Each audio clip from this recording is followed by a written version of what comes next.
நண்பர்களே, தமிழ் மொழி 2000 ஆண்டுகளுக்கும் மேலான வரலாற்றைக் கொண்டது. கால மாற்றத்தால் பல சொற்கள் வழக்கொழிந்து போயிருக்கின்றன, அல்லது இலக்கியங்களில் மட்டுமே தஞ்சம் புகுந்துள்ளன. இப்போது பேச்சு வழக்கிலோ அல்லது பொதுவான எழுத்து வழக்கிலோ பெரும்பாலும் பயன்படுத்தப்படாத சில தமிழ் சொற்கள் இதோ. 1. உறையுள். பொருள்: வீடு அல்லது தங்கும் இடம். தற்போதைய வழக்கு: இன்று நாம் வீடு, இல்லம் அல்லது இருப்பிடம் என்ற சொற்களையே அதிகம் பயன்படுத்துகிறோம். 2. கங்கு. பொருள்: ஓரம் அல்லது விளிம்பு. தற்போதைய வழக்கு: ஓரம் அல்லது விளிம்பு, போல்டர் எட்ஜ் என்ற சொற்கள் இதை இடமாற்றிவிட்டன. 3. மஞ்சை. பொருள்: மயில்.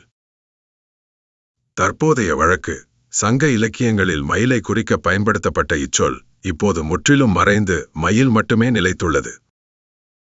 4. செப்பு. பொருள்: சொல்லுதல், வினைச்சொல். தற்போதைய வழக்கு: சொல் அல்லது கூறு என்பது வழக்கிற்கு வந்துவிட்டது. தெலுங்கில் இன்றும் செப்பு என்பது சொல்லுதலை குறிக்க பயன்படுத்தப்படுகிறது. 5. யாணர். பொருள்: புது வருவாய் அல்லது புதிய அழகு. தற்போதைய வழக்கு: இது முற்றிலும் இலக்கிய சொல்லாகிவிட்டது. புதுமை அல்லது வருமானம் என்ற சொற்களே ஆதிக்கம் செலுத்துகின்றன. ஏன் இந்த மாற்றம்? மொழியில் சொற்கள் மறைவதற்கு அல்லது மாறுவதற்கு சில முக்கிய காரணங்கள் உள்ளன.